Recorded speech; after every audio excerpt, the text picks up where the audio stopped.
Okay, so American Express just made some pretty massive changes to their credit card lineup. I'm talking pretty much every card that I have in my hand right now has had a change in pretty much just the last month. In fact, there are some cards that have been completely discontinued from the Amex lineup altogether. There have been direct credit and benefit changes to the Platinum and the Gold card, as well as an entire benefit being completely removed from the Green card, family language, a million different things. And we're going to be talking about it as fast as you can say every day, because that's exactly where we're starting today. And you can see right here, posted by NerdWallet just a little bit, maybe a couple of weeks ago, American Express has now closed to new applicants, so you could no longer apply for these cards anymore, that being the Amex Cash Magnet card, the Everyday card, and the Everyday Preferred card. That's right, there was a little bit of speculation maybe a little over a month ago that these cards were just getting revamped, considering it went from this look right here that you could see right here on the screen to this look that you could see at the top left-hand side of your screen. And really, all that really changed was that they just no longer are allowing people to apply for this said card. And not only that, but also this card, which is the American Express Cash Magnet card, also was discontinued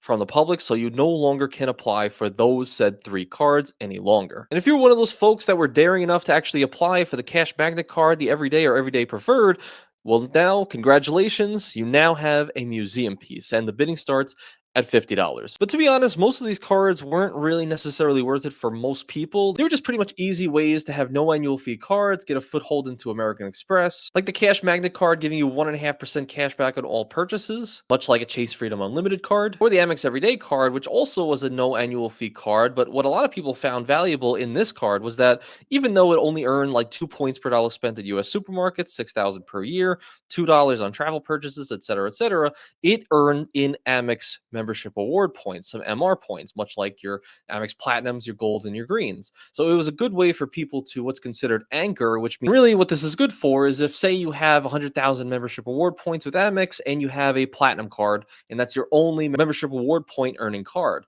Well, if you cancel your Platinum card, well, now you just also canceled your 100,000 points. But what this card does is, since it does earn MR, it's effectively an anchor for your 100,000 points. So this way you can cancel your Platinum and you could just keep the Everyday Preferred open, since it's a no annual fee card, and all your membership award points are safe. But that was a very small minority of people who would actually do that, and most people would get this card, which is the Blue Business Plus, which effectively did the exact same thing, and still it's a no annual fee card with some powerful earning power. A little bit more interesting was the Amex Everyday Preferred card. It's a $95 annual fee card and actually gave you 3 points per dollar spent in US supermarkets up to $6,000 per year. But the interesting thing about this card that gave it a little bit more power, which was you got a 50% boost to your points if you used your card 30 or more times in a billing cycle. So you use it 30 times. I used to say, swipe 30 bananas in one given target run, and now you get 50% boost on your points. So instead of getting just 3x back on the US supermarkets, well, now you're getting 4.5x back on all supermarkets. Instead of 2 points per dollar spent on US gas stations, now you're actually getting 3 points per dollar spent. And I actually made a whole video right here talking about how it could be one of the best cashback trifectas in the world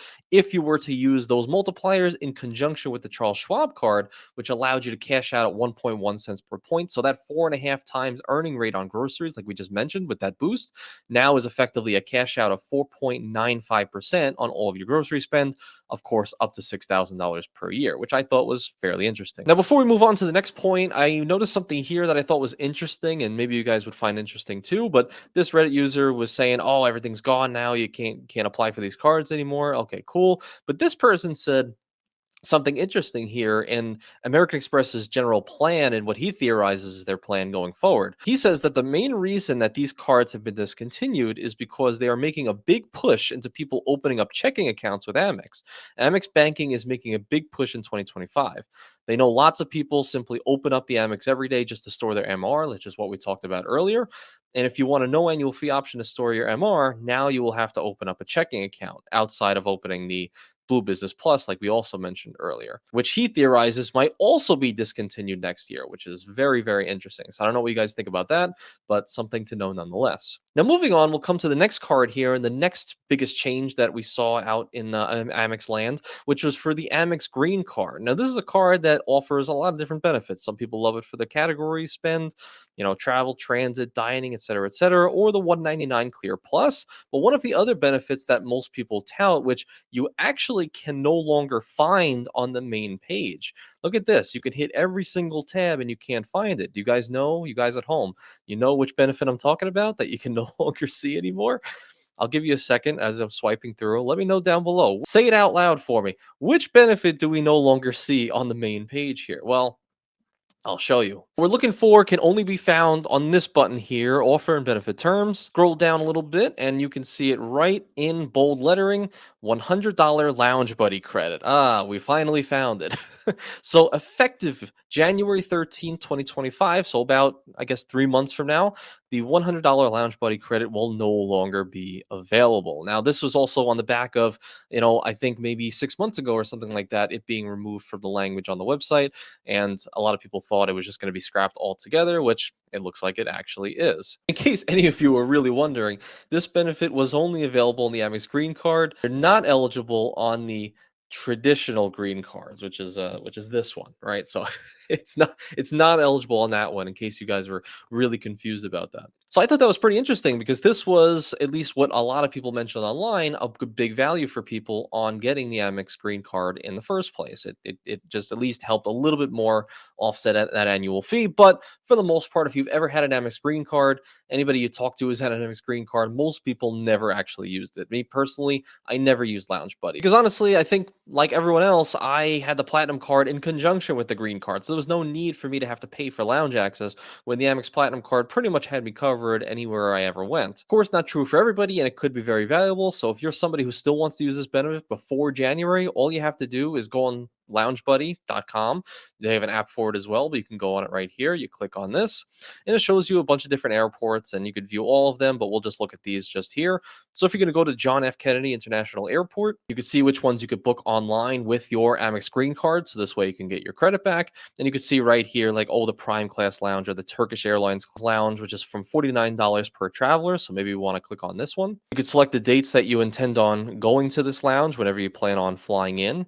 See packages, and you can see all 3-hour access for $49 per traveler. So maybe you and a spouse. And with this, you're going to be getting the food and all these different things that they mention right here. So you'd select that, you go to here, and then you can pay down below. Just make sure you pay with your Amex Green Card, and the statement credit of $100 should come back to you within like a couple of weeks, something like that. But like we said, January 13th, 2025 is going away. But also, this kind of leaves us one question with this card, right? It's like, what's going to happen to this card? Are they just removing it and giving us nothing else? Because more often than not, when Amex removes something, they usually add something a little bit later on. Trying to speculate and see what would they possibly give us that would be somewhat valuable. I have what I think would be a wish list and what I would like to see on the Amex Green Card to make it that much more valuable. Like, for example, remember when the Hilton Surpass card came with 10 complimentary lounge visits through Priority Pass program? Like, that would be pretty cool. Remember, with the Surpass, it was a $95 annual fee card, and they were giving us 10 lounge visits through Priority Pass. I mean, you're paying $150 for the Amex Green Card nowadays. Why couldn't we also have 10 complimentary lounge visits to Priority Pass, right? Get rid of Lounge Buddy, give us some Priority Pass. I think a lot of people would find value in that, and I think a lot of people, if they saw that, they would actually go and apply for the Green Card just on that alone, because Priority Pass, a lot of people have talked about a lot of value that they've gotten from it, especially overseas.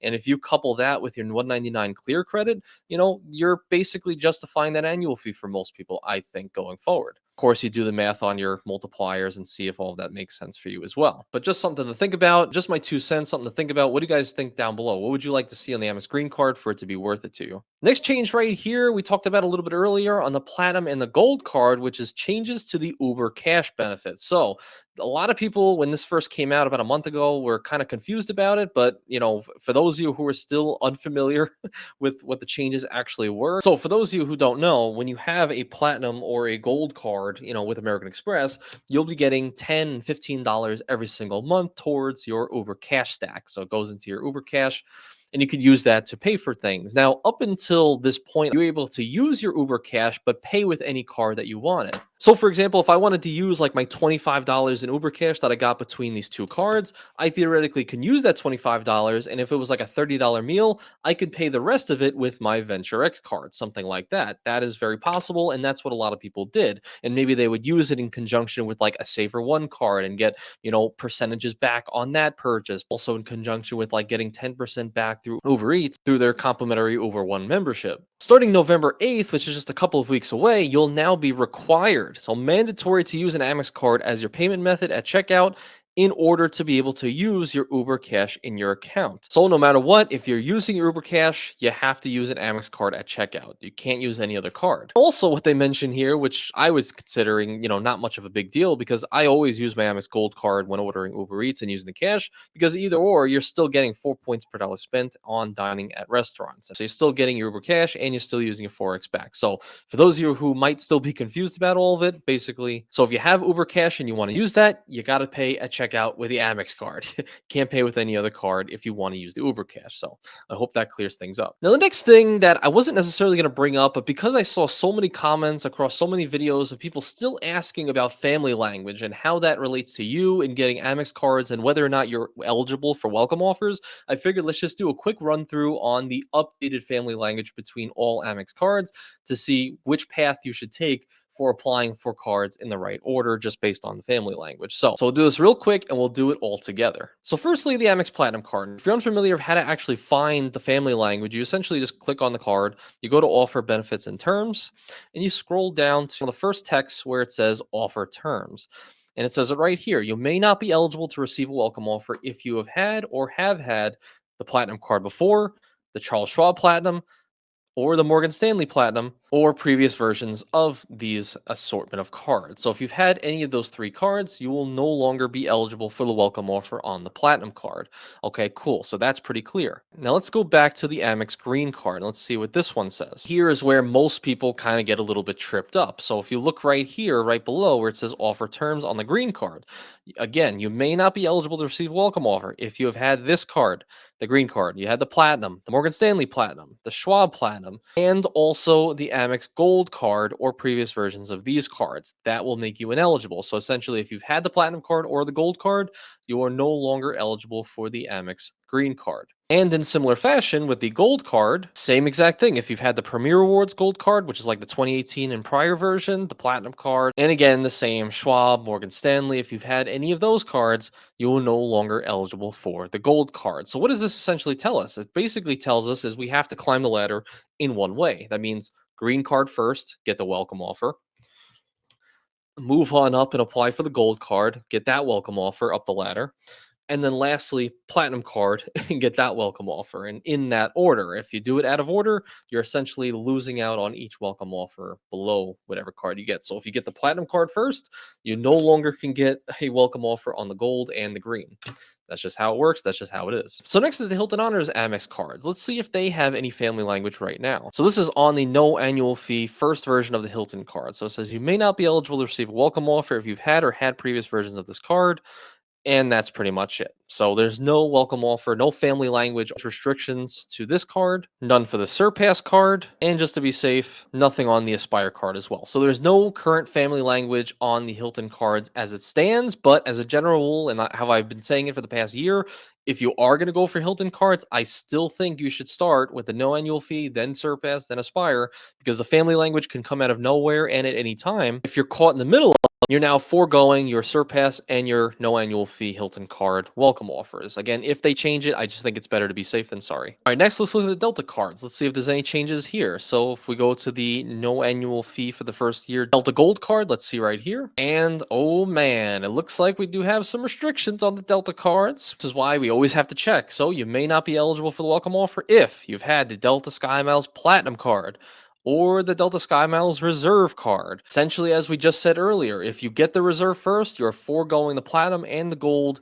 welcome offer. So the best way to go about the Delta cards for welcome offer maximization, you go for Gold, you go for Platinum, and you go for Reserve. And in that order. You get the Reserve first, no longer getting the welcome offer on these two cards. So Gold, Platinum, then Reserve. And for those of you who are curious about the Delta Sky Miles Blue, let's see what the Blue says. So it looks like we do have family language in the Blue. This is why you got to check. So you'll not be eligible if you've had the Delta Sky Miles Options credit card. I never heard of that before. The Delta Gold, the Delta Platinum, and the Delta Reserve. So technically, if you really wanted to maximize, you would do Blue, then Gold, then platinum, then reserve. Jesus. And again, if you guys want to hit these record high welcome offers right now, it's actually ending in 11 hours. Wow, they actually tell you now. 11 hours. I'll leave the pin comment below, direct access to these high welcome offers. So if you go for it, let me know, and I appreciate you if you do. And then lastly, let's look at the Marriott Amex credit cards. Let's see right here. Let's look at the bevy, the 250 annual fee redheaded stepchild bevy. So it does look like we have some very interesting and the most stringent welcome offer restrictions I've ever seen. Okay, so you may not be eligible to receive a welcome offer if you've had this card or the Brilliant card. So if you've had the Brilliant, this one right here, you're foregoing the welcome offer on the bevy. Okay, good to know. Also, welcome offer is also not available to applicants who have had the Ritz-Carlton card, JP Morgan Ritz-Carlton card, the Marriott Bonvoy Bountiful, also from Chase, the Marriott Bonvoy Boundless from Chase, the Premier Plus card from Chase, the Marriott Bonvoy Premier from Chase. This is really hurting my eyes to even read and go through this. The Marriott Bonvoy Singular credit card from Chase, Marriott Rewards, I think it was an older card, the Bonvoy Bold. Again, they mentioned Premier Plus, the Marriott Bonvoy business card. Oh my god. The bountiful. Well, not so fast there, past Anthony. You didn't read well enough. If you actually look and read with your eyes, you can see that there are a couple of things here. So that first swath of all those different credit cards, like the Ritz card, the Marriott Bonvoy Bountiful, the Boundless, the Premier Plus, all those ones up until that point right here, only making you ineligible for the welcome offer if you've had any of those cards in the last 30 days. Now, the second swath being the Marriott Bonvoy Bountiful, Boundless again, the Bold, that mentions in the last 90 days. So if you had those cards in the last 90 days, then you're ineligible for the welcome offer on this card. And then the last tier being a similar swath of cards, being the Bountiful, the Bold, the Boundless, etc., is if you already got a card member bonus or an upgrade offer on those specific cards in the last 24 months, so 2 years. So it's not an outright ban of the welcome offers forever, but you do have these little bit of tiers right here that you can see all in the fine print. And I'm going to forget that in just a second for the Brilliant card, but this is my caveat for that here. This is the same for the Brilliant. Let's look right here. The Brilliant, very, very similar. Look at this. Look at this. If you're not eligible for the welcome offer on the Brilliant, if you've had the previous Starwood Preferred Guest card, and then also the same, the Ritz-Carlton, JP Morgan Ritz card, the Bountiful, the Boundless, the Bold, etc. All of these different cards, I guess the only one that's not included is the Marriott Bonvoy Business card. That disallows you of getting the welcome offer on the Marriott Bonvoy Brilliant card. So also very, very good to know. Now, the last change that I wanted to mention was one of the most important ones. It's the one that nobody has heard of yet. Nobody has talked about it on YouTube. In fact, I'm pretty sure I'm breaking the news on this because literally I have not seen one person talk about this. And that is the changes on the Amex Gold card, man. Did you see that there's an annual fee raise of to 325? Did you see we now have Dunkin' credits and Resi credits and everything like that? Isn't that remarkable? I'm just kidding. Everyone's like, I hate this guy. No one's heard of the Amex Gold refresh, right? It hasn't happened yet. But seriously, if you found value in this update of all these news events, whether they're old or new, appreciate it if you hit that subscribe button right here. We're still trying to hit 10,000 subs by hopefully the end of the year. We'll see. We're not going to make it though. We're definitely not making it. But once we hit 10,000, we'll stay at the most dangerous hotel in America. You have my word on it, and I'm very, very scared. So thank you guys for being here all the way to the end. I appreciate every single one of you. Thank you so much.